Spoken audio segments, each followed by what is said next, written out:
Yokohama and spend like 3K, or I can go to like 5 callings and spend 3K. And it's like, yes, it is the Pro Tour. It is a tier 4, but I suck at tier 4s. So it's like, do I want to spend money to go scrub out and go play in like, Silver Age calling? Or do I want to go play 5cc callings? It's like, I don't know. I'm more in on the fact that like I get to go to Japan. Like Yeah. Carly and I get to go to Japan. I mean, like, London, Singapore, Japan. Like, I don't know. Like, we're just kind of traveling the world through, like, my Yeah, hobby. yeah. But Zach, you don't have to go to Japan to play Flesh and Blood. You can just go to Japan. Oh, that's blasphemy. What are you talking about? Dude, it's actually perfect for me because I'm not a touristy tourist.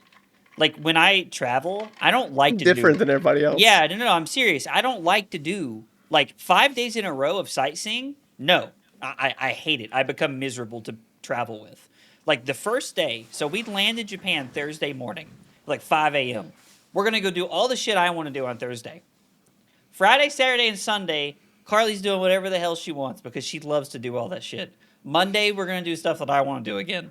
Like, that day of sightseeing, going to bed early, playing cards 3 days in a row, and then having one more day of sightseeing, that is, like, the ideal scenario for me. I'm right there with you, actually. I think, like, whenever you travel to any city, you should just, like, Google, well, where is the most dangerous street? And you should just travel to that street. Oh, I hope everything's okay. She said, I think that's a great... I heard my name a lot, so I came in here to see what was going on. I think that's a great idea, though. It's like, whenever you go to any city, just Google, where should I not go? And you go there, and then you just, like, leave, and you go, I love my hometown so much. Like, in Las Vegas, in Los Angeles, I went on Skid Row, and I was like, dude, North Carolina slaps. I don't care what anyone tells me. Winston-Salem is where it's at, dog. Dude, I was like, dude, this place is great. Like, we're going to Philadelphia next week. I'm going to go to, like, Kensington Avenue, and I'm going to be like, dude, Winston-Salem is the bomb. What am I doing going anywhere else? See, that's actually how you get the real trip. I see. See, because there are no, like, touristy things at, Skid Row. Oh, God. Anyway, welcome back to Breakpoints, episode whatever 18. The hell. Yeah, 18. I knew somebody not me would know. I'm AgroBlaze. This is Sam and Taylor. Just for anybody who hasn't yet, too long, didn't watch. Taylor wants to play 24 rounds of Marlin at Worlds. Sam is a board state hero / aggro deck / control deck enthusiast, so he's playing Gravy Bones. And I am playing bad aggro decks at Worlds because I like lightning cards. Thanks for coming by. Like and subscribe. We'll see you next week. Did I get it? Was that it? Damn, that was pretty good. I think I answered every question I've got this week. This is like, dude, I knocked out of the park. Man. Nailed it. All right, so guys, what's going on what's been going on with, I guess, your 2 weeks in Flesh and Blood? We didn't have an episode last week because Taylor was like, ew, I'm tilted from playing against Kanos at a ProQuest. We can't record. So, how's your 2 weeks in Flesh and Blood? Hold on. I cleaned my house. I forced my wife to help me clean my house. I knew this was going to be the first thing that came out of his mouth. For you both to dip out on me after spending like $150 on sheets. Okay. There are greater issues here that you had to buy sheets for Tam and I to come to your house. I haven't had any guests come over and sleep on the air mattress yet in the new house. All right. And I threw away the old ones. Interesting. Well, sorry. Yeah. One of us is actually good enough to win a ProQuest, so that's why I didn't come. Anyway, wow. I'll be sending you the invoice at the end of this podcast, okay? Could you Taylor, for a second, stick with me. Could you imagine seeing 14 cards in a row and not drawing an ally? Like, dude, how bad do you have to be for that to happen to you?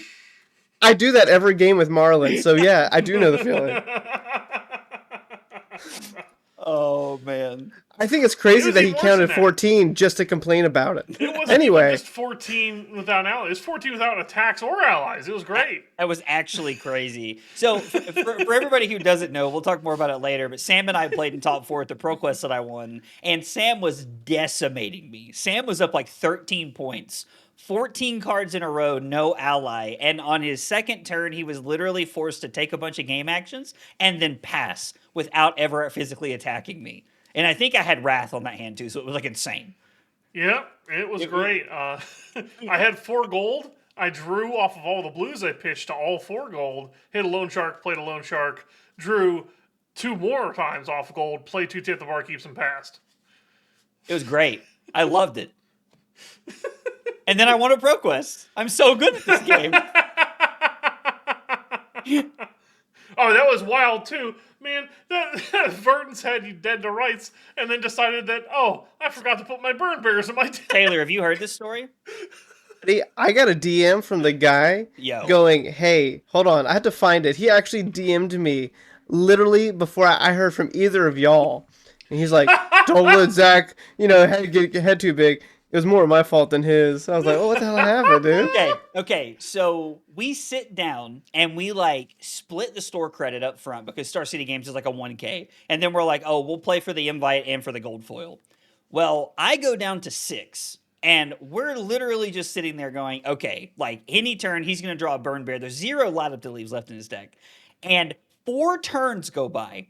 The turn 3, he's going to die. He draws a shelter to buy himself another turn. And in my head, I went, shit. That's it. I'm done for now. And then he goes for it off of Emeritus Scolding, and I ended up getting there because I was able to buy back my dagger, the Spell Void dagger or whatever, and like live exactly. And so it was this whole thing. And then after the match, he starts flipping cards off the top of his deck going, where are my burn bears? And looks in his sideboard, all 3 of them. And he played a 57 card deck into me. It was the wildest top 4 in finals game I've ever played. Like, it was crazy. God was just like, here you go, kid. You get this one today. Yeah. I mean, like, sure. How many top 4 in finals do you play, though? Not that many. Yeah. So low bar. Now that Aurora's gone, I don't think I make it to any. We catch lightning in a bottle in Worlds is what we're trying to do. No, that's exactly what I'm trying to do. I'm trying to bring that Aurora magic back for like just a few rounds. So, my weekend in Flesh and Blood was tilting as could be. I played Marlin in 2 ProQuests. Saturday, I go 3-2. I lose to 2 Kanos. That's it. Cool. Whatever. It happens. Came in 9th place or 10th place. Whatever. Day 2, I make it to top 4 again, and I get 40'd by Gravy. I've never been 40'd on any deck ever, so I was just like, I was stunned. I was stunned. I think I conceded about when I was like 40-19 or something. You were just full tilt at that point. Well, the good thing is, it was like one of my good friends. And I've been on his team with him for years, and a guy named Drew. Oh, I love Drew. And yeah, dude, he hit the nuts. It wasn't even like a close fun nuts. It was like map into chum. Anyway, fearless. Here's a conqueror. Swell. Oh, it hits blind. Dude, it was just like the nuts, and I was like, yeah, okay, man. Good game, dude. I was like, I don't know. Request? They split the finals with the Prism. Okay. Yeah. It's actually really crazy because I had my first ever. I 40'd the Prism, and then we get to cut the top 8, and I get 40'd. And I think it was the first time I've ever had that like high and low within like a 2-hour span. All within the same tournament? That's hilarious. Yeah, I was just like, oh, this deck's awful. This deck's great. Holy shit. That's so crazy. Yeah, it was the roller coaster of a tournament. I've also never 40'd anybody with Marlin, so that was cool. I played like Catch of the Day, King Shark like 3 turns in a row for like 20 against That's Prism. insane. And Prism's like, it's like I don't know, man. And the one turn that he's like, I hope you don't have a popper, and I was like, he's like, okay, well, that's a good game, dude. I was like, yeah, man, it was a good game, I guess. Oh man, you were like, yeah, fair and balanced. Yeah. I love variants. Yum yum. Ooh, So you had a couple of rough ProQuest, but you got another shot, right? You still got one more a chance. couple of rough ProQuest. What is that supposed to even You mean? just said you got 40 Like, would, and you played 3 Kanos in a row. yeah, but like I have 3 top 4s in my 4 ProQuests. Okay, I'm proud. Yeah. I'm not going to qualify for Yokohama. I've accepted it. But you know what I got? I got these overcrowded cold foils in my deck that I'm never going to play. Dude, those things are nice. Those things are crisp. They're pretty expensive too. Oh yeah, selling those bad boys. If I win one more, I can sell them all and trade it in for a PTI. I've already sold all of my swing bigs and like overcrowded. Oh, I'm waiting. I'm patiently waiting for like the next set to be revealed, and it's like a brute for some reason. They like have back-to-back brute sets. I Then I'm mean, rich. Monarch 3, probably Shadow Root. Dude, light brute? Oh my god. I don't Be a even thing. know.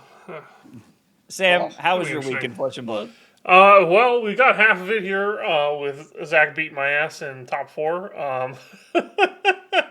That was pretty awful, and we went and got some sweet Mexican food after, and that was the real highlight of the weekend. Which is awesome place with a salsa bar. It's great. It's really good. Other than that, I did an LL tournament this weekend, which, LL is an interesting format. Sometimes you starvo people for 4 turns straight, and you hit them with a boulder drop, and then crippling crush, and then boulder drop, and they don't get to play the game. So that's fun. Classic Starvo. Looking forward to doing this at Worlds, where it's going to happen to me, and I'll be upset about it. Yeah. So real though, dude. Like that's so honest and real. Oh, I'm sorry, I said that wrong. That's so based. That's so based, dude. You're That's so so right. based. Oh, jeez. Well, if you want to keep track of how hard you are crushing people with your Starvo activations, we've got the tool for you. This episode is brought to you by Codex Journals, and we finally all have ours, but I didn't bring mine up. I should have for this. I have it right beside my desk just for this occasion. I'm like I Vanna actually use White. mine, I'm like so Vanna White up in this bitch. So this was actually the first time I got to do the thing. We got into the top 4, and I was like, oh, paired into Syndra, detailed game plan. And I get to the point where it goes favorite, and Zach and I look each other in the eye and goes, oh, we're very favored. It was great. So that's always a great time. Get to have a good little bout with your buddies. And it's also brought to you by Fablazing. If you want to get some data on your deck and what cards you want to pack in for, well, not your ProQuest anymore because that's over, but Worlds, skirmish season's around the corner. RTNs are going to be kicking back up here pretty soon. Fab always takes that little bit of break. But if you want to get some good data, see what's happening, you got to check out Fablazing. Speaking of peaky results, we've had another somewhat lopsided, and I think was continuing to get even more lopsided meta spread. We've got Verdance and Syndra being the top 2 decks, kind of switching places back and forth throughout the season, and a huge drop-off in the popularity of Gravy Bones. So, that brings up the question of, is this really a 2-deck format? Is Gravy not that great? What do you guys think? I mean, I still think Gravy's very good. I have seen in a lot of like recent tier lists that it is like Verdance and Syndra in the S tier, and then Gravy's like the very top of A tier is what a lot of people are doing. I'm gonna be honest. I think this might just be people psyoping other people. Like I think this is a trap. Gravy's still very good. It's very relevant. Like it still has a very close Verdance and Syndra matchup. It like just bullies some decks out of the format, like Guardians and like other classes. So I think that Gravy's still very, very real, and I still think we're living in the triangle that's not the triangle. I don't necessarily agree or disagree. And, Gravy still feels like a great deck. It's just It's hard to sit here and draw 14 cards that don't actually function to do anything and look you guys straight in the eye and say the deck's good still. What felt so bad is before our game, I looked at Sam and I was like, "What? How do I lose from here? Like the turn 2 or turn 3?" And he was like, "I brick," and I was like, "That doesn't happen in this deck, Sam." And then and I felt so bad. Yeah, it was foretold. Oh god. Taylor, how about you, dog? What do you think? I think, oh, that's a tough one because like all the good gravy players have already won on gravy, so they're just kind of chilling. So it's because of the new ProQuest rules, so you have like a lower count of like specialists, kind of like how Kano only got two, even though I expect Kano to actually be a pretty good deck leading into Worlds. All the good Kanos have already won, or just sitting it out, or maybe just scooping in the finals to keep the hero alive. Um, so if you look at the data, it looks like Syndra's like maybe like 15%, Verdance was 10, but it's like such a like wide tier 2 that like I don't really know if Gravy's actually as good as we think it is. Because if you want to look at like heroes like Ocilio, Kasai, I think Prism's pretty decent. Kano's really good into Gravy. There's a lot of these like tier 2 decks that are just piling in behind Verdance and Syndra that just beat up on Gravy. So if Gravy just like accidentally gets hit by one of these Goober decks, it just loses. While like Syndra and Verdance don't just lose to Goober decks. Like Verdance just eats, like Mario or Kasai alive, which is like the wide tier 2. So maybe that the reason that it looks like Gravy is not as well positioned as the other two is just because it's a little bit more reliant on variance. And so if you get into those crazy funny decks, like even like KO, or like if you get paired into a really well teched Prism, or that knows their game plan into you, I mean Gravy can kind of struggle into those tier 2s, even though it's battling really well into the tier 1s. I think Prism is a really good example of this kind of phenomenon, I guess, where before the calling. Oh gosh, which one did Liam just top eight the calling in? Bennett. He just Sydney. Sydney. Before that, I feel like people really had dropped it off the radar of like how good Prism is into the top spread right now. Like Prism, of course, does kind of the same thing sometimes Cilio does, where you lose to yourself as a deck, which makes it a little bit hard to want to take it to big tournaments. But it does feel like it has a favored or at least like very tight matchup into all three of the top decks. People have like cited out a lot of their Prism tech. People aren't running Summer's Fall and Verdance anymore. You don't see poppers in the sideboard for Syndra anymore. It's all D-reacts. Maybe you see a change like that now that people are starting to see the Prism's kind of popping up. That was kind of my like dark horse pick going into Worlds. That Prism was going to do really, really well. I think the other interesting examples is you listed Kasai and Ocilio. I think Ocilio, for the most part, the problem is that deck loses to itself a lot more than it should.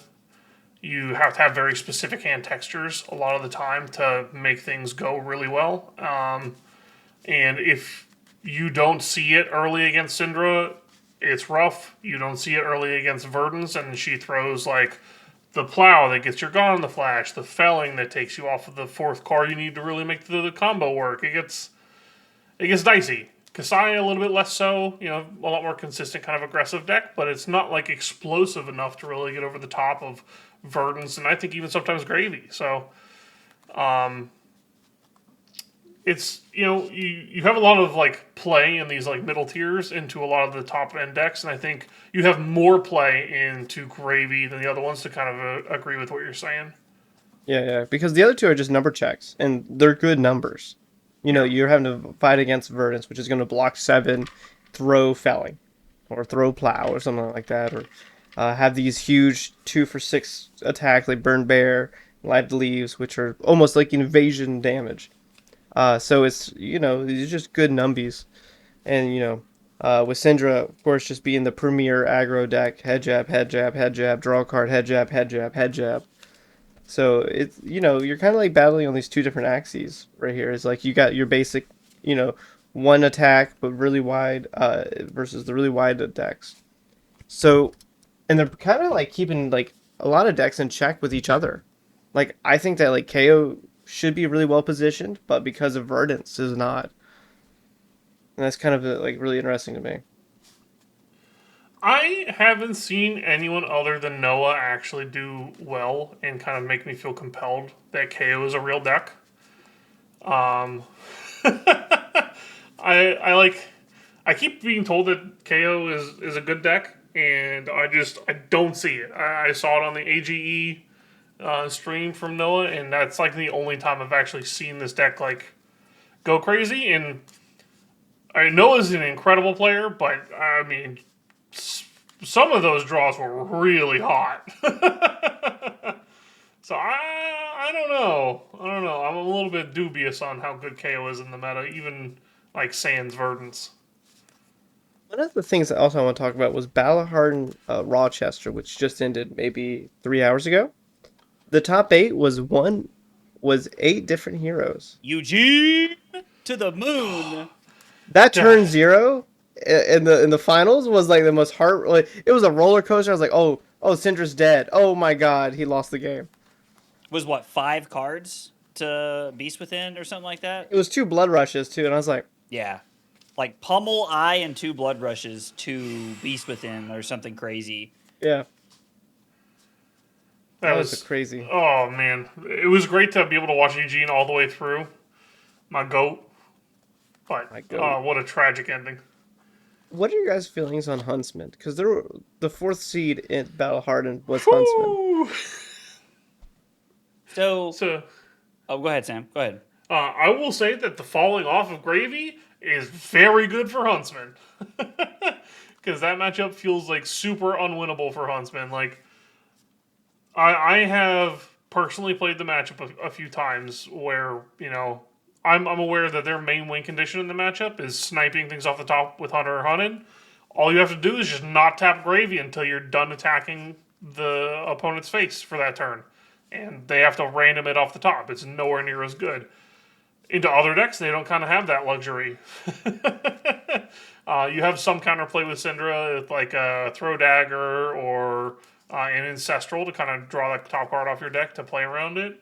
Verdance, I don't think she has anything to stop it. So you can try to fatigue those decks and play into them, but watching Nathan play this deck, I'm not seeing it. I think Sam hit this pretty accurately, that it's weird that Huntsman keeps doing so well, because I feel like it's just picking on the like quote unquote goober decks, because it feels like it struggles into the triangle. Like I've played 4 games against Huntsman, like just in like random testing. Now it's all Talishar games, but I've won every single game playing Syndra. And I'm not on tech, I'm not on anything crazy. Like I'm playing like 63 cards and just trying to like go face. And like I don't know how you're ever beating Gravy with that deck. Like I have no idea. Once they start establishing Okay. like big allies, like you just get obliterated. And I feel like unless you actually hit like light up the leaves or something out of Verdance, they'll also just like slam you. Actually, I've been watching a little bit of Ed and Nathan play, and Nathan has a pretty good record in Ed right now. What's Ed playing? Verts. Verdance. Verdance, okay. Yeah, Nathan's just built different, I guess. So maybe it does attack the meta in the idea that it's attacking Verdance. Like maybe I'm obviously not a Huntsman player, so like take all this with a grain of salt. It's just like my initial thoughts. I think that like the mill win con is like it's kind of funny they printed this card and they printed like 40 Guardian cards that are like mill adjacent and they don't work together. But they print one Majestic for Huntsman, and all of a sudden, that's the real mill deck. Classic. Classic. I was talking to a buddy of mine about Huntsman when this card came out, and they said that they talked to Brian, and part of the reason they banned Bonds instead of Mantle was because if you played it in Huntsman and you ripped out 3 additional cards with Bonds as well, you start like fatiguing people at like the speed of light. Yeah. Sounds awesome. What are you talking about? Now that two kinds of people in the world, because that sounds like a toxic hell from which I never want to play the game. That sounds amazing, dude. Taylor's just rage baiting the entire audience right now, like 100%. No, I would never. So I don't know how like your all's testing has gone with a lot of things, but I will say that, you guys mentioned KO, you guys mentioned Huntsman, like, you talked about like Kasai, Acilio, like, and I feel like Huntsman and KO fit into this category for me where I'm not spending like this crazy amount of time playing reps into these decks because I'm like, oh man, I'm going to play 3 KO in 5 rounds, which could happen.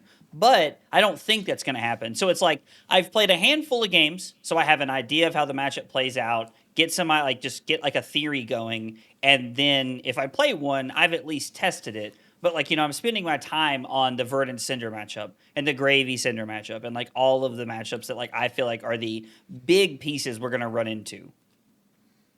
I mean, I think that's a wise decision for like, you want to have testing in the decks you're like guaranteed to play at least once. But tier 4s, the meta definitely does condense, but it never condenses all the way in Fab. People just don't play what is like conceived to be the best decks. Everyone always feels like they have like an angle or they just don't like playing those decks. So having like a holistic game plan, I feel like is always kind of important. So I think that's one of the big benefits that you see cropping up right now for people who are like specializing in decks, where they have a lot of like fallback experience into a bunch of different decks.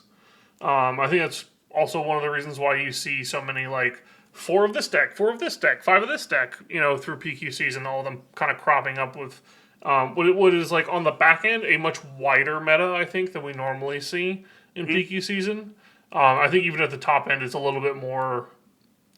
It's like slightly more egregious than normal. Like when it was Enigma Aurora, I believe they combined to be about 31% of PQ wins, where you're seeing it more like 33 to 35 between like Syndra, Verdance, and then if you want to throw Gravy in there, it gets a little bit higher. But I just think the game is kind of like rewarding specialists that way right now. Yeah, very accurate. Like Eugene almost winning a Battle Hardened today is a great example of that. Actually, Yeah. I feel like it's like the prime example. I mean, there was an RKO in the top 8. It was 8 different decks today, right? Yeah, in Rochester. Mm-hmm. Yeah. Oh, Yep. But if you look over at Edinburgh, it's 5 Syndras. It's 3 Syndras, 2 Verdants, 2 Marios, and a Florian. 3, okay. 0 Gravy in the top 8 of Edinburgh. 1 Gravy in the top 8 of Rochester, which I will not name the player. Not me looking at Discord to see who we're like Voldemorting right now. It's Darkodius. Noah Clark. He shall not be named. Agreed. Get Get that guy out of here. That guy out of here. Few people to win. What is it? A Battle Hardened and the PQ Plus in the same weekend. I think that's what it was. I mean, he deserves to be on the Mount Rushmore of players. Oh, that was a Noah's joke right there. Okay. There's like probably 40 people that are listening to this. He goes, "Hey, I got that one actually."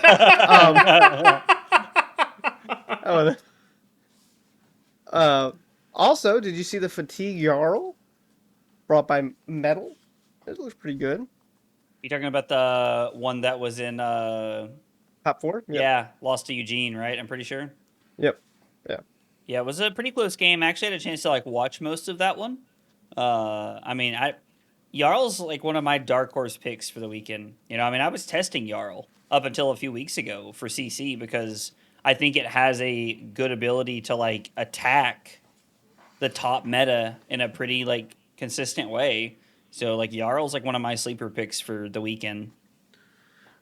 I guess kind of in that same vein, if Jarl is your sleeper pick for this weekend because it's good at attacking the top end of the meta, with Gravy kind of falling off and a lot of these other decks kind of slipping on up there, do you still feel like he's well positioned, or do you think it gets a lot worse as it spreads out? So that's the scariest part about playing a deck like Jarl at Worlds, in my opinion, is that it attacks Gravy very well. And that if Gravy's not like, dominating the meta like it was, like being the number one represented deck, then it's like Jarl stonks drop down a little bit.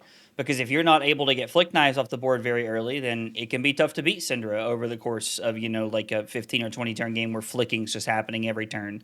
And you have to really understand the Verdance matchup to be able to win that matchup, and you still have to get a little lucky, in my opinion.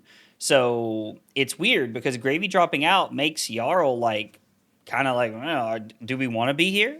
Like I don't know. I'm still convinced that Gravy's going to be one of the most represented decks at Worlds and in CC, and that's still going to make Jarl like pretty good. My wild prediction is that Gravy is the fourth most played deck. I don't even know I if that's think- really wild now. I feel like that's honestly within Yeah. expectations with how things are trending. I actually think Ocilio is the third most played deck.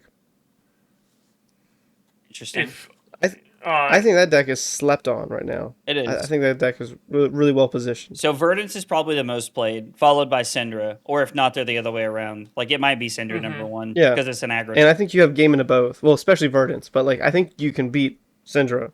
You can 100%.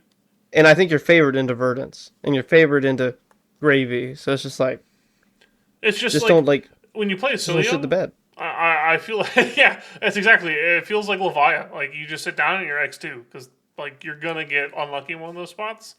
I don't even know if it's unlucky. Like the deck just like has a tendency to brick. But you get to draw 2 cards every turn cycle. What are you talking about, That's if you dude? draw instance. What happens if you draw like 2 spells and 2 Blast to Oblivions? You cry. You block 8 and you throw blast for 4. Come on. That's 12 value. What else do you want from a 12. tin hand? 4 12. card 12. 12 is where we want to be in the modern day of Flesh and Blood. Gravy's out here with like 3 card 19s. So 12 sad. card zeros. What are you talking about? Yeah, he's got the full spectrum, you know? You want it, he's got it. I am honestly like I think this is probably the best CC meta since I've been playing, or maybe the second best. Heavy hitters up there too. I think these are like hand in hand because like us just discussing that Gravy fell off. There's going to be this influx of other decks just improves how healthy the meta actually is. The top 2 decks are a little stale. I'm not happy that we're going to have Verdant Syndra for RTN season. Maybe they do like a little soft ban just to keep the game going. Like maybe like a Pulsing Aether or Autumn's Touch ban with like I don't even know what gets banned out of Syndra. Ronin Renegade. I don't care. I don't. Just something. Man, Bran was No, it's just yeah. It's just to keep the games. Like hey, because you don't want to play 6 months of Verdant Syndra. That just sounds like the worst time ever. I mean, if we're being real, I'm hoping that Monarch 3 is just a banger. That they just like whatever they have planned to come out in January is just like so. It's legit. February now. It's February 6th. Whatever it is, whenever. That's so long from now. That's so long. That's 2 months. Yeah, Fab No, only sorry. takes to That's win a 3 break, months from now. You know? That's 3 months from now. I think honestly, I don't know if it's like a thing that LSS consciously does, where they give us this break in the winter, or if it's just like we're too American to consider taking a month off. But My PTO won't allow it. I wholeheartedly believe that it's actually so good for the game that there is this break that everyone has to like, okay, all of us are like just turbo grinding the game 24/7, 9 months out of the year, and we all take a break. I feel like it's so good. You can't say that whenever after Worlds I get 4 weeks off and then I have to go back to RTN season. That's not a break. Wait, Oh is my RTN God. season happening in December? It's in January. January. So That's no longer than 4 weeks at least. So I hear both sides of this like argument right now, and I honestly this is one of those weird situations where I think you're both right. Because Taylor's right. We have Worlds, and then 6 weeks later, it's back to grinding for Nationals. Like, if you don't prepare for RTN season, if you just show up and play RTNs at 6 weeks later, I am literally forcing myself to take a break. Like the entire year has been preparing for this calling, preparing for London, preparing for Nats, preparing for Singapore, but it never ends. It has never ended. So after this, I'm going to play Silver Age and Blitz, and I'm going to have a hell of a good time streaming, and that's all I'm going to do until RTN season. And if I don't qualify for Nationals, y'all catch me at the beach in June. You'll catch me at the beach in June, okay? Like, that's just where I'm at right now. I have to have this break. I need the mental reset of it is a hobby first. That's what I'm saying. It's a good thing. I don't know if it's by design or if it's just how this is panned out, but the break is a good thing for everybody. Agreed. Unless you're Taylor and you're just like turboing all the events you can even in December. Taylor's like, Christmas? I've never heard of it. Like, rah, rah, rah, like. I play less events than both of you. Honestly. You play more games than both of us. Well, that's different because I only do that when I'm on clock at work.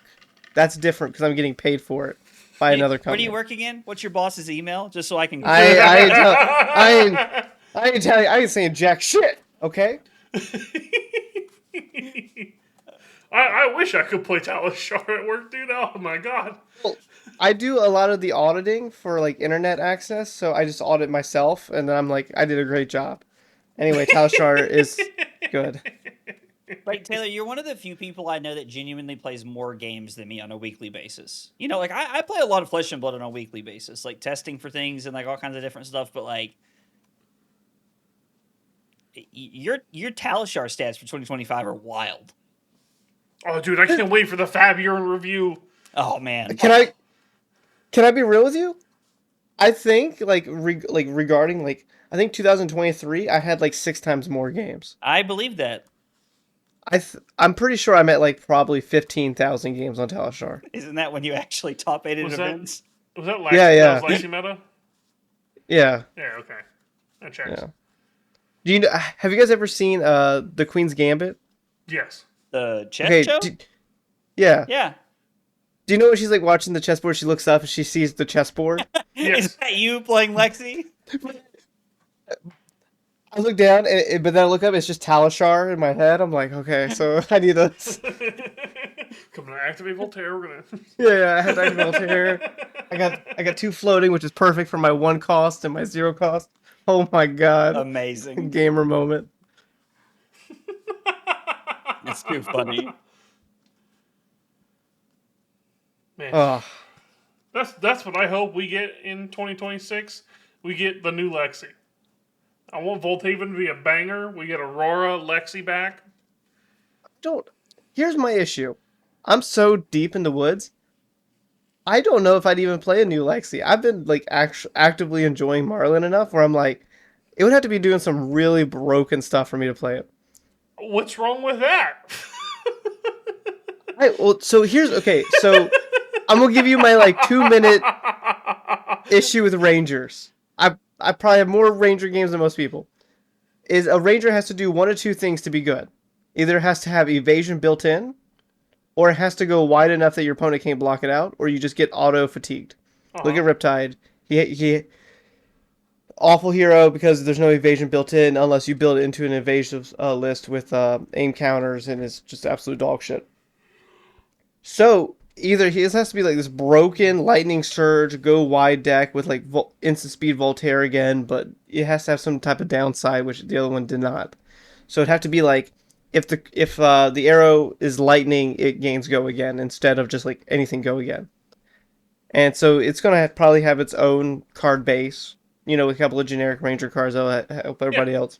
But like, is that good enough? I think that they're going to be really light-handed if they ever build another Lightning Ranger, because the Lexi's meta was miserable. I mean, it's going to be a snapshot. Snapshot, baby. Let's go. Snapshot Lexi. I don't know. I'm excited for it regardless, even if it's not like busted. But I that won't was bust like it. the deck that got me into Fab. That was like what I started playing with, and I'll be so excited to get back. So Still like one of my favorite stories. When you DM'd me before I knew who you were. Yeah. It's a great story for people who haven't heard. I was just getting started. I was learning Lexi. Taylor and I really didn't know each other, but Merrick and Taylor did know each other. And Merrick said, if you have Lexi questions, you should ask this guy. And I go, hey, I'm going to take this to my RTN. It's just like a real stock standard Lexi list. And I'm like, I don't know why people are putting Art of War in this deck. I'm not going to do that. And I was like, what do you think about this, Taylor? Taylor shoots me back this list. It is like Goliath Gauntlet Lexi with like Rainbow Withering Shot, CNC. It looks like an absolute just like dumpster fire of a deck. But he's like, oh, I'm playing this at my RTN tomorrow. You should. I was like, this guy's insane. He's got to be punking me. He's got to be getting like a lot of DMs about this, and he's like sick of talking to people. He's just telling me to fuck off in the nicest way. It's just. I won the RTN though, with Goliath Gauntlet. The Goliath Gauntlet. To be fair, don't let him like hype it up. The Goliath Gauntlet was for one matchup. You played it in the Lexi mirror, and you just CNC'd for 8, and it was super backbreaking.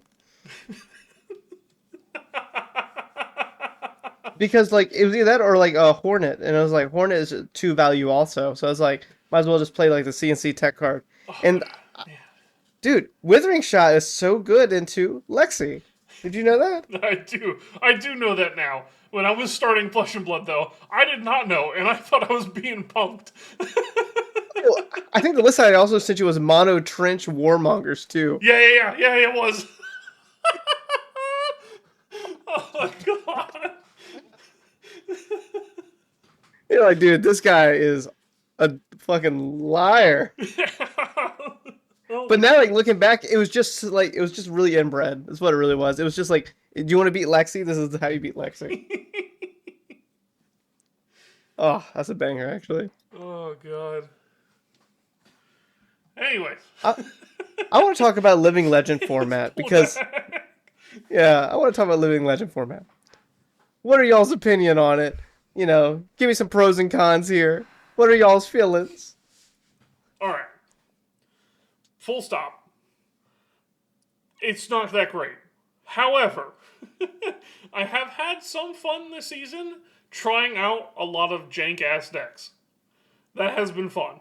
Like, the Verdance combo, the Gravy Bones in LL, like, one-shot Dio. These decks are just, like, really fun to, like, dig into for, like, 2 days exactly, and no more. Because you play them just enough to realize these are terrible, like, 60% of the time, but 40% of the time, they do the really dumb thing, and it's really fun. Dude, the one-shot Verdance list is, like, so lit. It was so cool because, like, Ed just kept doing it on turn 2, like, 4 games in a row. We're like, oh, this is the best deck in the room.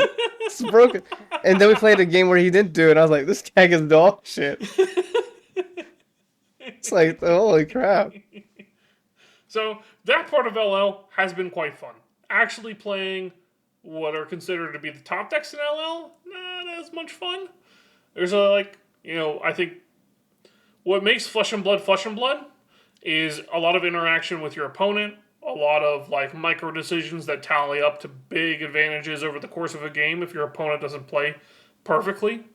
A lot of these like different ways to have skill expression, I think, are minimized or outright lost in the explosiveness that LL brings. And I really hope that after Worlds, we get, like, a Golden Age announcement or something, where they just, like, we're chopping all this shit out, no Starvo, no Art of War, no Scolata, just like, boom, done, gone, this is the eternal format with, like, balanced stuff.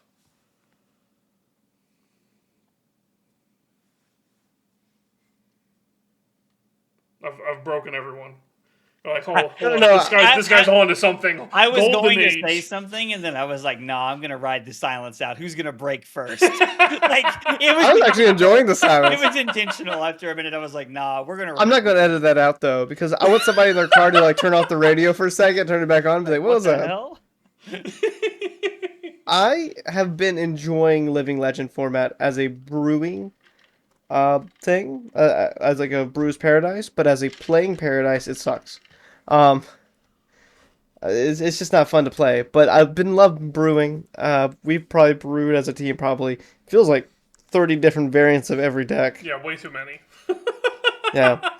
So I've been having a good time with that. I've been just tuning my Marlin list, which has turned out to be pretty good. I don't think it's as good as everyone thinks it is, which is like, it's a compliment, but also it's kind of like an insult when I go to Worlds and scrub out.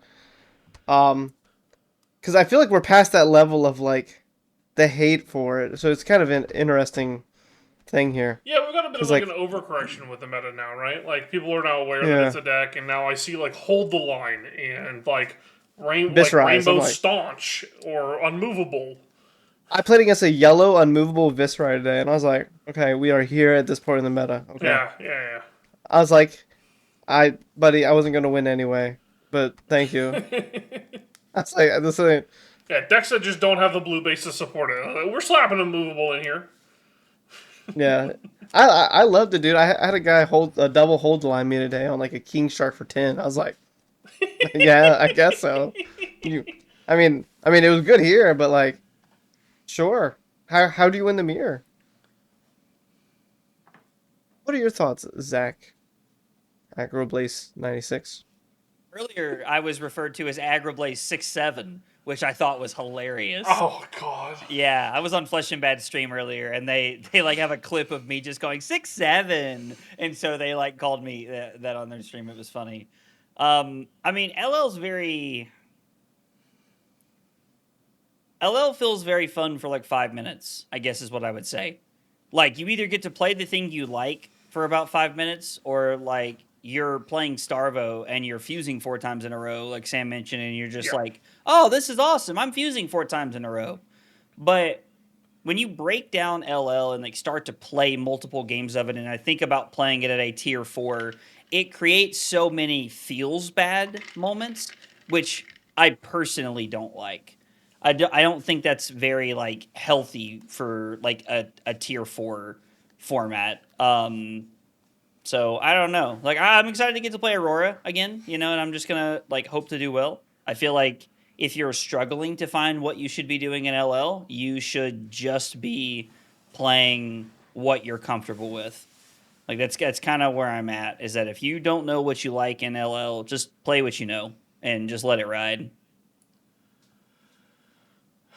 I think it's also made a little bit worse by I think how it's all kind of shaken out, where it feels like Viscera is like best deck in format, and the couple ways that you have to like try to combat Viscera, things have developed in such a way where it's getting like inbred. Like at first, I'm playing Starvo into Viscera, and they don't have Base of the Mountain, and I'm like, all right, this Smack the Reality card is kind of good, and then they play Base of the Mountain. I'm like, this card is ass. I don't do anything with it ever.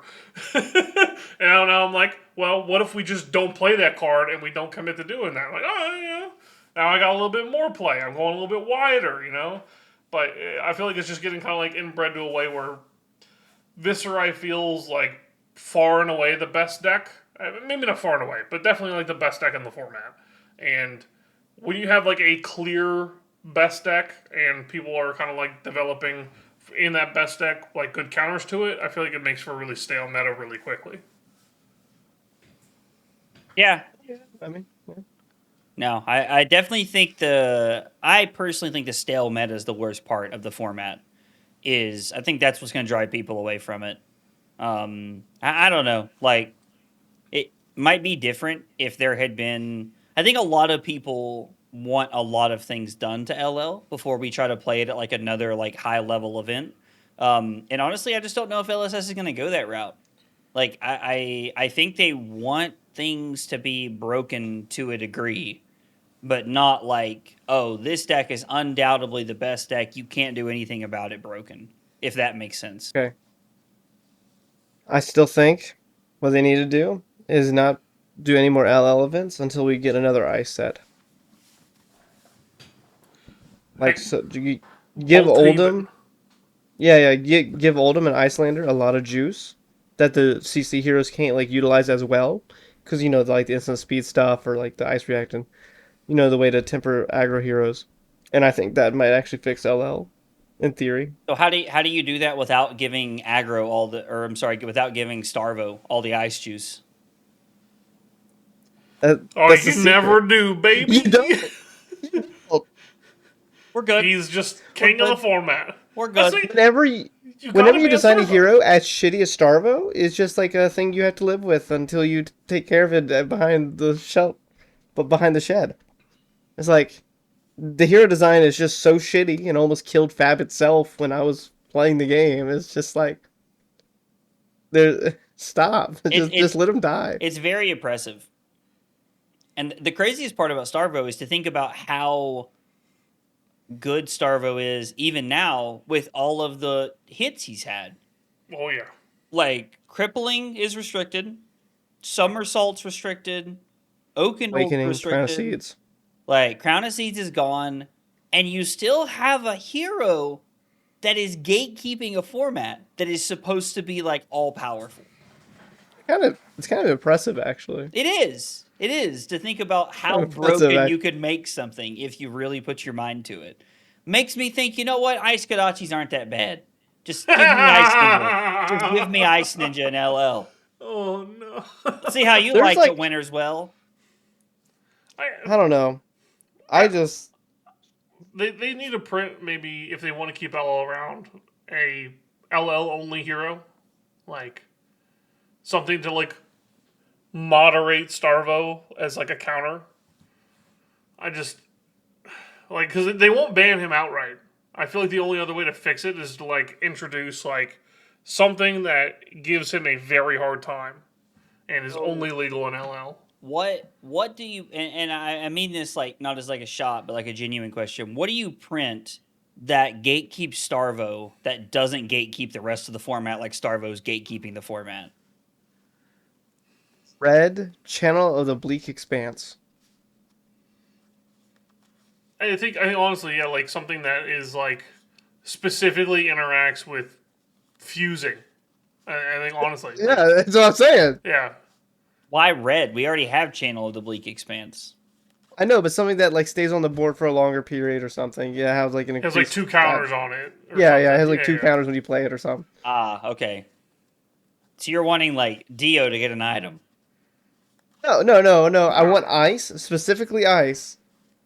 Like I want Icelander to play it. Like I want. So it needs to be like an Icelander spec or something like that. Yeah. Or like it needs to be an ice card that Starvo can't play. Yeah, just put that on the card. This No card cannot be in Starvo. Bravo's deck. Anti-spec. Yeah, exactly. Anti-spec. That's exactly what I was going to say. Instead of like a spec, we have anti-specs now, which is like crazy. You cannot put this card in your deck. Sorry, Starvo. See? Guys, we're cooking. We're cooking. Oh, we're cooking something, all right. Yeah, they're gonna. LSS, I will apply our emails to the end of this podcast. You can email us for a job as developers. Thank you. Brian's listening to this in the office like, these fucking idiots. Geniuses. James, get in here. Listen to this. Is that you know there's somebody who's going to watch this and go, I told you all this was a good idea. I told you it was a good idea. I can just like see. I can picture like Carol in the dev room. Like they're watching it and he just slow turns and looks at James or something like that. Like just stares at him. Like Well, he should have been an anti-spec. Damn it!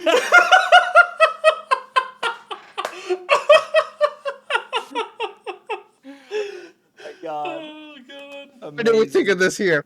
Fuck. Oh my gosh. Oh, that would be such a banger, actually. That's so good. That's so good.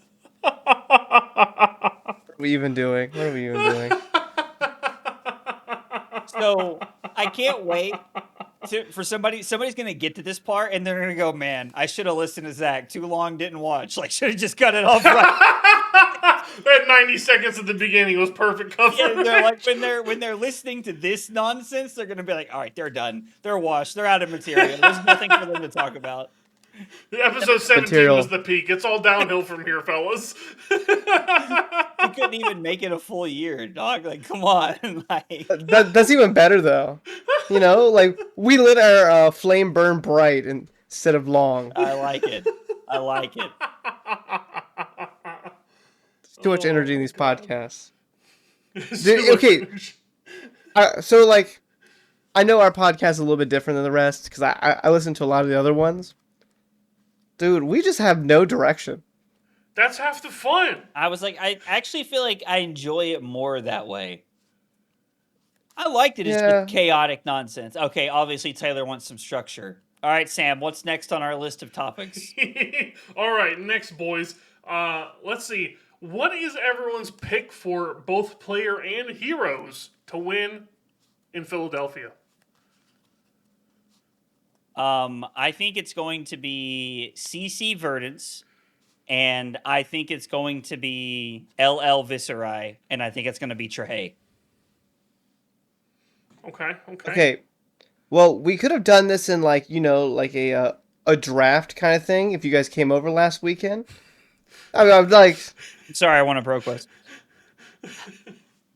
oh, so sorry that you're I too lost good the to hang out with the ProQuest. boys. Dog, it is a 3.5-hour drive home from my house. You You can ask Sam dinner. If he lived an hour, you guys don't understand. I'd go hang out at Taylor's house. I said, I'm not driving 2 hours to Taylor's to drive 3.5 hours home the next morning. No shot. He doesn't love the boys. God. I love the boys. I'll be I'll let you guys on- know. I would have drove to y'all's house, I but don't it's, believe you for a you second. know, but don't believe it's you for a whatever. second. it's whatever. I get it. Well, next time you guys can come to my house. I don't have to buy $150 worth of sheets. I already have them on the guest bed. Oh,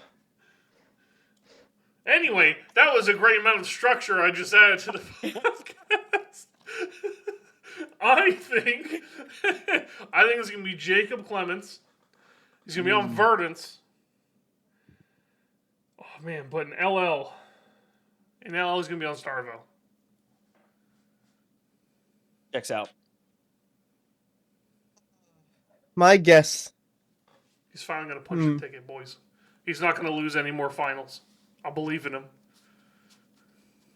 If there's anybody that's due, Yeah, my man's just been globetrotting and getting second way too often. dude, for real though. What an absolute beast to just. It's so sad he never finishes. I swear to God. Well, and it's crazy to think about how impressive finishing like second or like ninth or like top 16 all the time is. You know, like I just wish we had somebody like that on the podcast who knew what that felt like to like do so well but never close the door. All right, that was. I'm sorry, dog. That was just like you're just catching strays for no reason. Me Wow. talking like I've ever top-ended a calling. Like, Whew. man. That was well structured. I appreciated that one, even though I know Taylor didn't. Well structured. He just said well structured there. Taylor, what about you? I think due to the variance of Living Legend, it's going to be somebody that's relatively unknown. Interesting. That's fair. Okay. So you're gonna take Anonymous is your pile. What are they gonna be on? Yeah.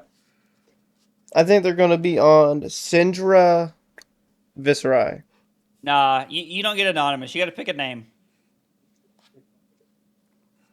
Oh my god, this is so much worse then. Dude, if you're taking Syndra, I know who I would take as like a anonymous, like not a Hamilton or like a Clements. I know exactly who Who? I would take. Spencer Horton, boosting spin dog, playing Syndra is 110% who I would take.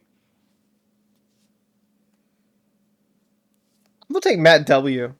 All right, well, it's been real, guys.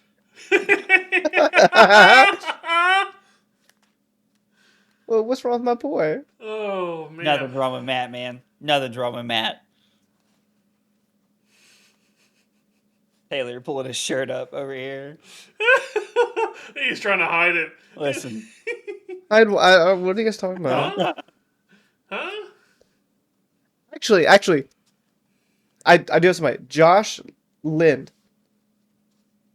He's got like top forward Singapore calling on Jarl. Yep. He just came second place in the Battle Hardened on yeah. Jarl. He came second at Tacoma. I Tacoma. think maybe. Yeah. Yeah, that would be my he's like, people know of him, but like he's relatively unknown as a player. That would be my pick. On Jarl Starvo. Honestly, Okay. I'm here for that. I love that pick. Josh seems like a really cool guy. It's who I lost my winning in to top 8 of the Singapore Calling too. So, I mean, like when we played, he seemed super cool. Oh, that's like basically Yeah. getting second, right? Yeah, exactly. So, what do you guys think is going to be like the breakdown for the LL meta in Philly? What do we think is going to be like first, second, third? Viserai, Starvo,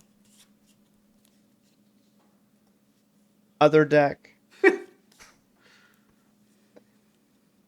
I don't. After that, I have no idea. So Probably Chain. I'm actually opposite of Taylor. I think it's going to be Starvo then Viserai because I genuinely believe there are a lot of people who are like, oh, like I'm going to play LL, and they've played a few games, but they've not tested, and so they're taking Starvo because they know it's like tried and true. I think Starvo's going to be number one. I think Viserai will be behind it. Zen and Dio somewhere in like the 3, 4, 5 range. I No think Marlin? I don't think Marlin's going to be up there. not in the top 5. No, because like what's going to It's the happen is people are hotness. gonna. Well, that's the issue though. It's the hotness a week before World. People are traveling cross country. They're not going to be like, I saw Aggro Blaze's video with Taylor. I need to pivot my deck I've been playing for 2 months. I don't know. Like, According to all these tweets I've been seeing, a lot of people have been saying this is the Lexi of this event. No, because what happens is this is what I believe: is the deck's good when no one knows about it, and then you play like 3 games into someone that has like 4 cards of tech for you, and the deck falls apart. It just folds like a cheap suit, and then you go, okay, well this deck is good if no one's expecting it, but then everyone tweets about it and talks about how good it is. Everyone's expecting it, so it's like I don't expect that many to be there. Maybe 6, maybe top 6, 5, maybe, and then you'll have like an overabundance, an overcorrection of hate towards it, and it's going to convert at like 35% or something, because like they're just running into yellow Viserai or hold the line Viserai, but then those Viserais are going to do bad because they have all these tech cards, and then Dromai and Prism is going to eat those decks up, and it's going to be like this vicious circle where Illusionist is actually eating more than anything else because of this Marlin. Just like it was always meant to be. Yeah, like that is honestly my pick. Is like maybe Dromai is actually just the best deck to counter pick the meta for Worlds. I really think there is a world where we see top 5 decks as Dromai. Yeah, Like I agree. I don't think that's crazy. I think LL mostly fits into like 3 categories of you've got disruption, aggro soup, and board state. It's kind of the triangle. It's a little lopsided, but as far as like the board state triangle goes, Dromai is by far the most popular and the most well explored.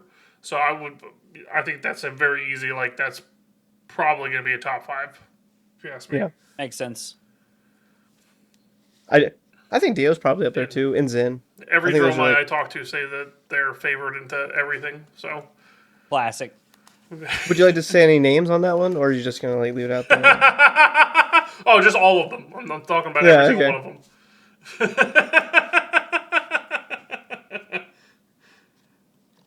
them. No, I think that honestly, I mean, I think if you bring any of the 5 decks and the top 12 cards of your deck are better than your opponent's top 12 cards, you probably win the game.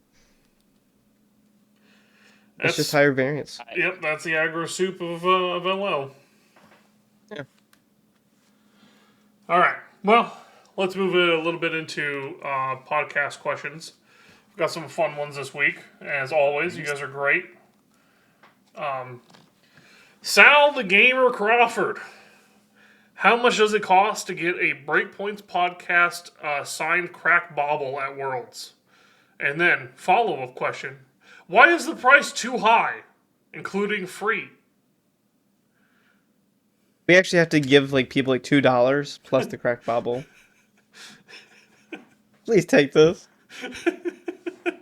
Make us feel good about ourselves. There you go. What? This question has broke me. For as much as I loved Sal's question like 3 weeks ago when I was exhausted and it like re-energized me, you've lost me, Sal. No. Next question. No, thank you. In fact, nobody's signed anything for Sal ever.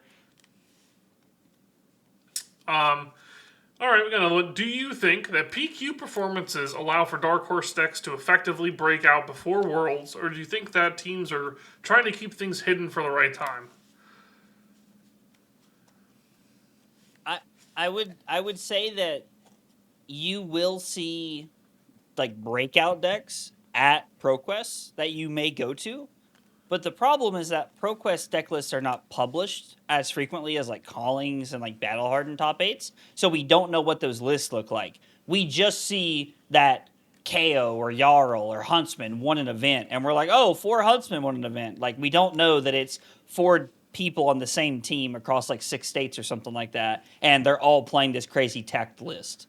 So I think that it's not really a chance for those decks to break out. I think it's a very good opportunity for people to confirm their theories they have about the meta. I like it. I don't think most teams are trying to keep anything super secret. I think the best example that I know of is in LA, and you see the Runaways and Josh bring this Hatchet Dory list that goes off, and Max Klein, I think. So that was like, I think, the best example of one like staying a little bit hidden. And I don't even know if it was all that hidden, because Josh was like sounding the alarm on that, like I think a week or two before the event even happened. Like, hey, this deck is out here and it's crazy good.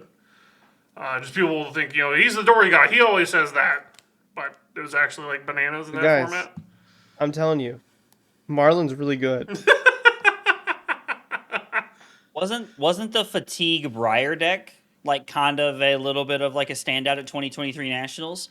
Like, I know it was like top 8 of Battle Hardened before that and stuff like that, but I still feel like there were a ton of people I saw running around in Vegas going, have you seen this deck? And I'm like, yeah, I watch coverage. I've seen the deck before. Like, So that's actually like one of the more interesting like deck stories, because it was made by Nathan for like the Goliath Gauntlet like 3 or 4 years ago. okay. And then the guy that top 8 the Battle Harden was actually my old teammate Bryce Morgan. Yep. And he like maybe 3 days before it, he like posted a list. He's like, "What do you think about this list?" And everyone on the team was like, "Dog shit! Don't bring this. Folds to the format." And he tops 8, and I've just never heard the end of it. Amazing. It's been like 3 years, and I still hear it occasionally from him. I believe that. I believe that. Hey, do you guys remember when I top 8 that Battle Harden with a dog shit list that couldn't beat anything? I'm like, yeah. Remember that? That's a banger. But no, regarding everything, I think like if you look at like the ProQuest metadata, it looks exactly what you'd expect. So I don't think anyone's hiding anything. Yeah, it's hard. We didn't see any Lyeth wins or anything like that. And most of the time, when people like win on something funky, they're like, "Oh, check out my deck! This is crazy!" You know. And It was Metafy. Buy my Metafy article. Anyway, what is the coolest deck and what is the coolest play you saw at your ProQuest this season? It's a little bit of a hard one. So, I did not know this line existed. This did not happen at a ProQuest, but this was informed to me in one of our testing groups that we're in, and if you are marked as Syndra, you can flick knives yourself, stay marked, and make a fealty token, which is insanely powerful. I used it at my armory yesterday to throw 2 Art of the Dragon scales off of flicking myself, gaining a resource from the vest, and making a fealty token to make it draconic. It is insanely powerful to know that you can make a fealty because your Syndra text box says whenever you hit a marked hero, which is super cool. So I did learn that. Shout out to Wyatt. That was awesome to learn. Yeah. Do you think that's a design mistake? Or do you think it was intended for us to be able to do that? Like, do you think it was just like, oh shit, we didn't mean for that to actually happen? I 110% think that was like by design. I don't think I'm serious, because I don't think Mark and hero text would not be different if it was not by design, in my opinion. I'm serious. That 5K is going to your head, I think. No, I seriously think they wanted to be different. Why else would you make it different? Why else would you make the card text different? I have to read the cards, and I'll give you a good answer later. Okay, I have to read the cards myself. I'll wait. Wait, I'm almost sitting here. I'm still in this one. Oh, I saw a screen pop up. He's Googling the cards right now. Taylor's like, no, I'm He not. just Let that shit flashbangs. slide. Taylor refuses to let shit slide. Oh, that's so funny. What makes you think that it was intended that way? It just says whenever you hit a marked hero, create affinity token. There's nothing in that line of text that says like, oh, slap yourself in the face and do it. Yeah, but they knew flick knives existed. And they knew the flick knives interaction was already there because They didn't know bonds existed when they made Zen. Why would you think that they knew how flick knives worked? Because it was already in the rules reprise when it came out. It was in the Outsiders rules reprise. Look it up. Outsiders didn't have marked the mechanic. Yeah, but it was in there to like extend the chain and stuff like that. Like they knew you could like flick yourself. I'm serious. Hold on. Like I am convinced it was intentional. Hunted rules. Hold on. Huh. This would be, dude. This is like the greatest tangent ever, actually. Just remember, guys, Okay. Taylor wants more structure. Okay, just keep going. Just keep going. We'll come back in like 10 seconds. All right, we'll come back. All right. I don't know. I've been kind of racking my brain on this one. I don't really have a great like coolest deck, coolest play. I never saw anything. The wildest thing that I ran into was a Phi. That's the wildest deck that I hit at ProQuest season, but like it wasn't like unusual. It was it was Phi, and they that was the first time playing against a Draconic hero where they hit me with the Warmongers tech that they're starting to put in against Gravy Bones. I was like, oh, that's neat. Yeah. And I picked Peace, and I made like 4 gold and put an ally in play. I was like, all right, it was some good Peace. Yeah. No, there was a Phi in the top 4 of ProQuest that Taylor and I were at. It's cool to see Phi like doing well, and there's honestly a weird world where like Phi has a better Verdance matchup than Syndra does. It's interesting. I mean, at least as long as you don't get any like Everbloom hate, because that would that really blows. But yeah, Phi just catches so many strays in the meta. It's hard to bring that deck. Sure, for sure. All right, Taylor, have you reached a conclusion? I can't find the CSR for the hunted, so I don't know. It's okay. We're allowed to disagree, Taylor. Like that's okay. I'll make sure to ask Brian at Worlds. We can do it together. We can ask Brian if it was intentional. How's that sound? No, because like if I was a designer of a game and something like that came up, I would take full credit for it 100% of the time, no matter what happened internally. Damn, so that's like the worst place to go. Plan. He saw right through my plan. Oh yes, I did know about this cool niche interaction that we had to get Josh Scott on the phone for 3 months later. we knew about it instantly. This is like the Aetherized debacle all over again. Oh, that's what it feels like.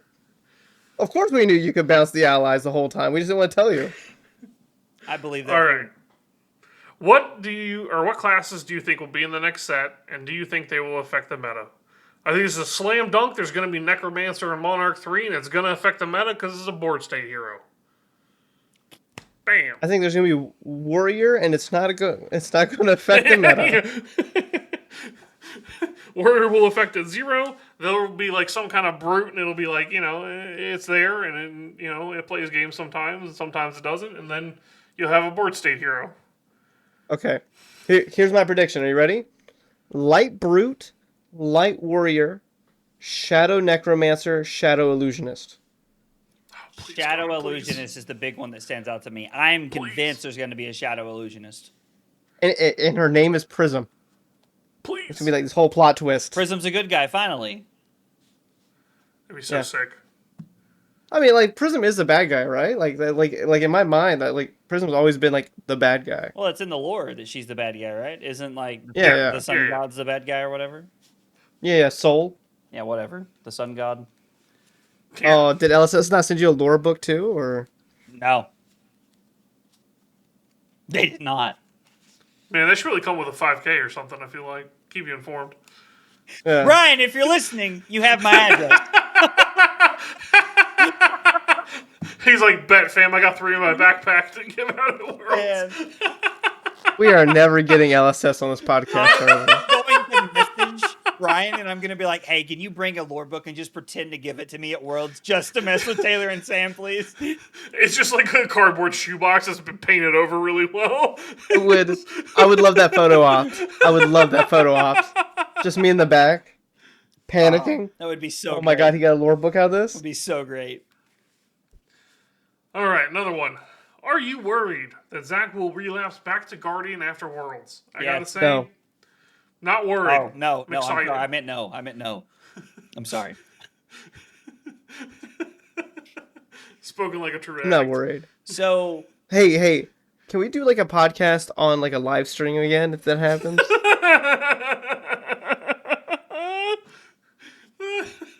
I just want you to know that if I knew it would let me back into the call and not mess up your editing, I was going to leave and then just come right back into the chat. Like 110%, just to troll you.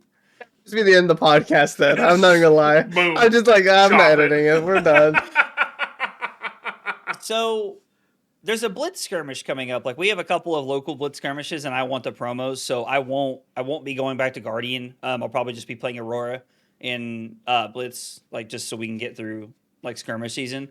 But I really want to try the Oldham block horseshit deck in Silver Age. Sage. Oh yeah, you saw that deck list. Yes, I will be, as the kids say, back on my bullshit after Worlds for sure.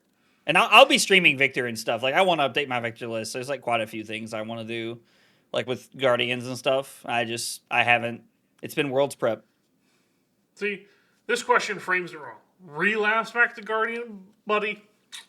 We never stopped being addicted. That's what I'm saying. Think I was going to those AA meetings? I just told you guys that. Like, never stop loving it. That's what I always told myself it was cope. Because when I stopped playing Victor to play Enigma, I was like, this is just Guardian with higher spike turns. That's all it is. So I have a buddy of mine. His name's Dave. He's from the UK, and he hangs out in the chat all the time when I'm streaming. And he's constantly been telling me, you need to play Verdance. It's just Guardian, but you get arcane spells. And I'm convinced I would fall in love with the deck if I played it. Hey, man, you can afford to buy Verdance now. I think you should. Dude, I know, right? Like what you can do. It's like, what, $50 for all of that? Like for the, the plows and the fellings? I mean, Himmel might ship them to me for $45, dude. I'm in there. Get them overnighted. Just Might as well. I'll skip that armory too. God.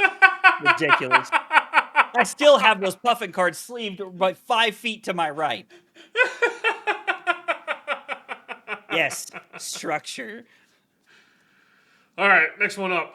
Right now, the meta has been solidified around 3 best decks. As competitive players, do you prefer the smaller metas where you have time to prepare in great detail against a few decks, or do you enjoy more wide open metas? Ooh. That's an interesting one. I like more open metas because I think it means the game is healthier. Like as like someone going to like Worlds, it'd clearly be better to just play against Gravy or Verdance or Cinder all day because I know those matchups like the back of my hand. Like whether I win or lose, I know the game plan. But I like when the game is like open and healthy because I think it means everybody's having more fun.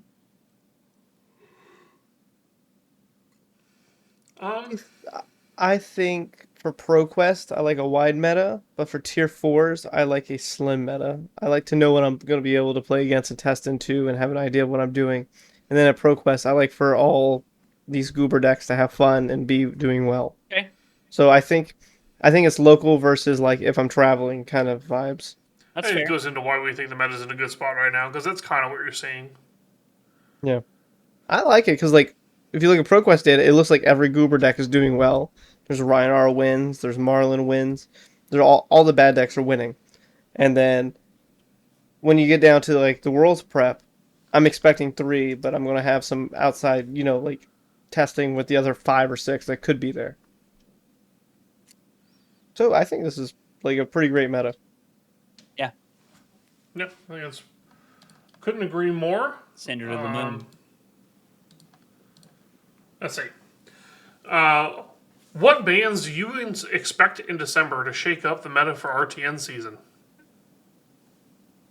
Autumn's Touch. Autumn's Touch and Ronin Renegade. So, like, what if we like? Roots, actually. Yeah, honestly, that's probably a good one to hit. Roots, and I would say brand with Cinderclaw or display loyalty. Why not Ronin Renegade? Why do you like? Because I want something that hampers draconic ability. Like the impactful chain enders like Art of the Dragon Scale and being able to consistently make your rabble like make Wrath cost 1 less, I think is very, very impactful. And I hadn't considered this until Dot, one of my buddies, suggested this to me the other night when I was live, that taking away fealty from Syndra is actually one of the most impactful things you can take because of how the deck plays out. And we're like greed monstering with the deck right now, playing so many non-draconic cards that if you take away brand or display loyalty, you are severely forcing people to change how they like build the deck. I think probably brand is a safer call then because there's a promo version of display. Nah, that's a gem pack. It's whatever, right? Buddy, They they banned, unbanned Dirge. They unbanned Dirge because of Viscerai Armory deck that was only sold in convention centers for $50. Do not put it past them. They banned the golden tipples. I mean, maybe they're bringing those back. That's the unban we need to shake up the meta. Bring back tipple. I'm not even. That's good rage bait. I'm not even. It's working. It's working. I'm angry. We went an hour and almost 22 minutes, and now I'm gonna fly off the handle.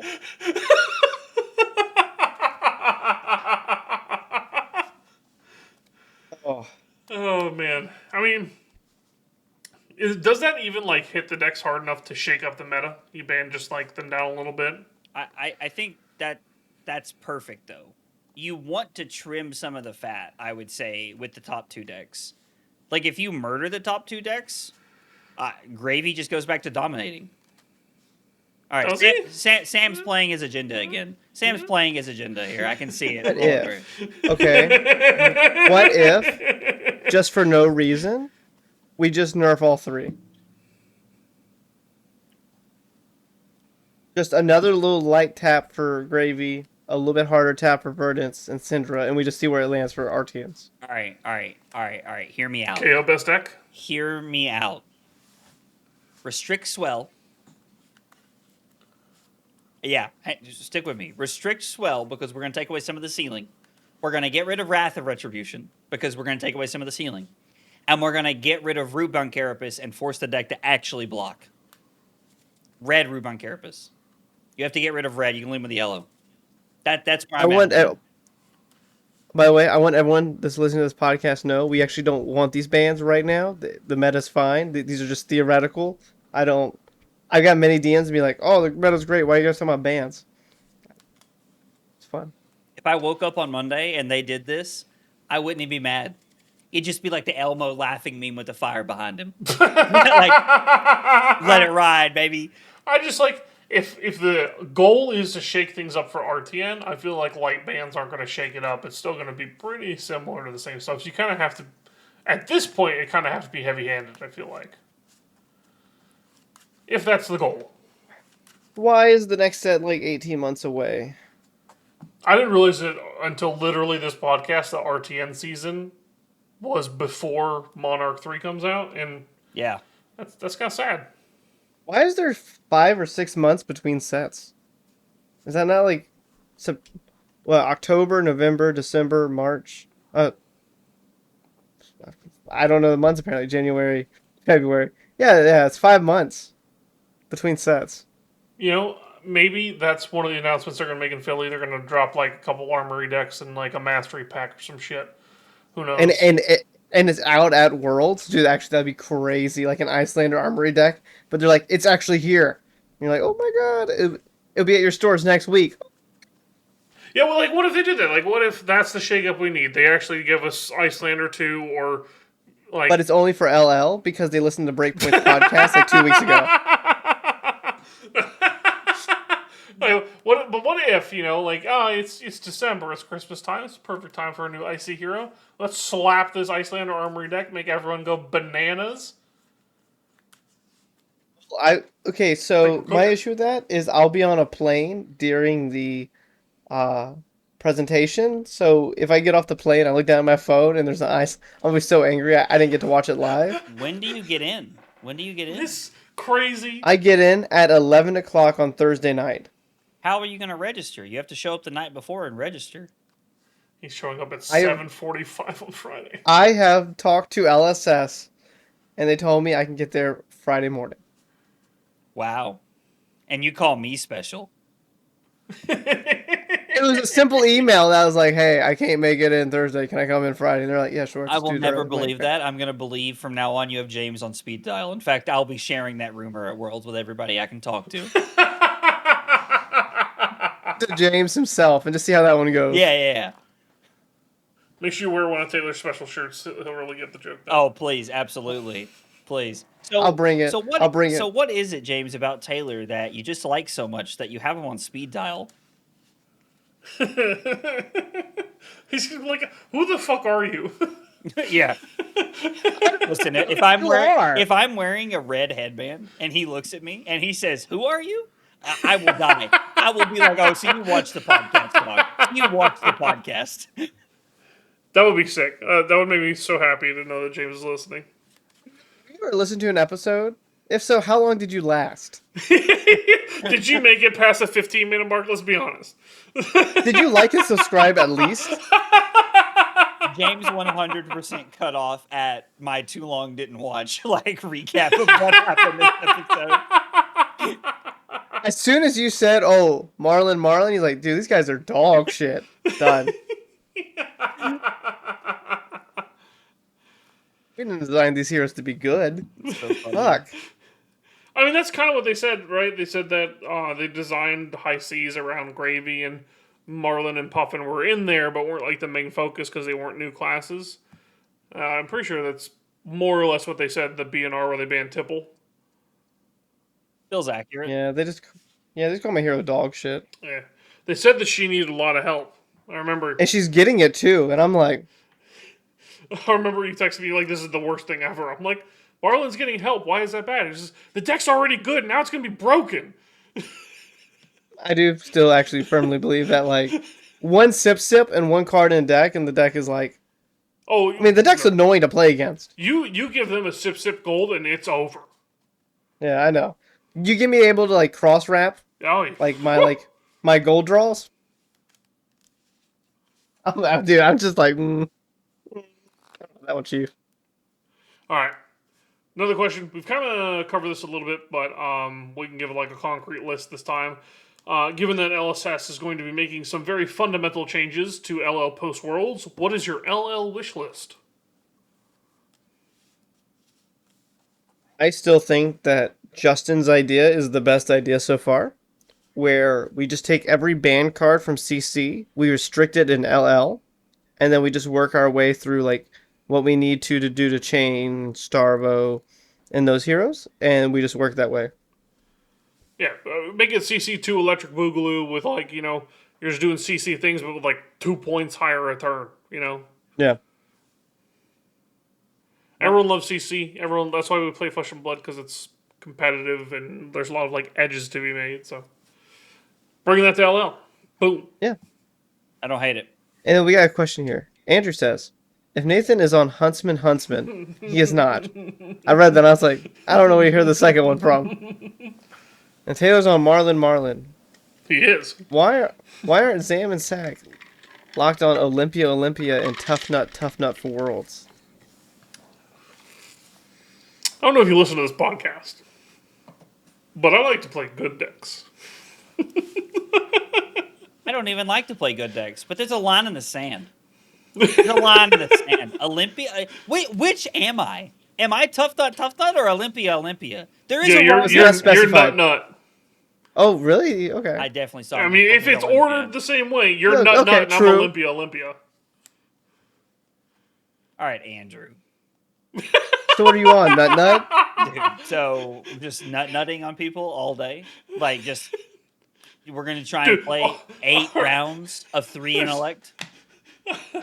So there's a guy who's semi-local to me who plays Tough Nut. He's played at like 2 PQs, and no matter where you are in the PQ, you can hear him every time he activates Tough Nut. He goes Tough Nut. Oh my god! It's the best thing ever. I love it. Oh my god! It's incredible. I love Dude, that sounds like us when we're talking about like playing Starvo or something. And we're just gonna make like noises every time we activate Starvo. it. I will. You fell for my trap card. Oh yeah. Today in testing, he's like playing Syndra, and like like we're like watching him block and like block for 3, and he's like ancestral empowerment. Greed allows me to draw 2 cards on the top of my deck. This should be rolling. I was like, do this at Worlds and see how long you can last without getting your knees broken. Will is one of my favorite humans, dude. Every time he says some shit like this. So good. Okay, gamers. I think it's about time to start wrapping it up. Any questions? Oh, also, for people that listen to the podcast this long, if you see us in Philadelphia, come say hello. We're relatively nice most of the time. No, we're not. I'm biting kneecaps in Philly. I'm biting kneecaps in Philly. Oh, okay. If possible, the one thing I asked.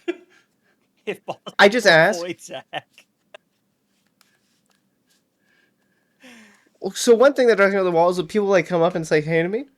Tell me like what your Discord name is or Yes. something. Yes. Like I don't even care about your real name. Just tell me your Discord name so I can associate you with messages. Well, it's so real though, because if you walk up to me and you're like, "I'm Bob," I'm like, "Cool, Bob. I'm Zach. I'm wearing a red headband for fun. What do you like to do?" Like, I don't know who you are, Yeah. but like when you walk up to me and you're like, "Oh, I'm XX Smoke Weed 42069," I'm like, "Oh yeah, I talked to you just yesterday." Like, no, like that's how my brain Yeah. works.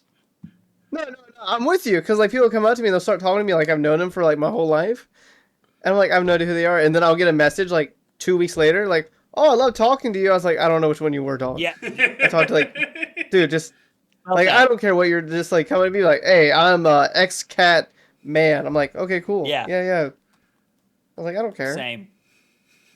Dude, just We should have done But this yeah, morning at the we love to beginning. say hi to you in Philly.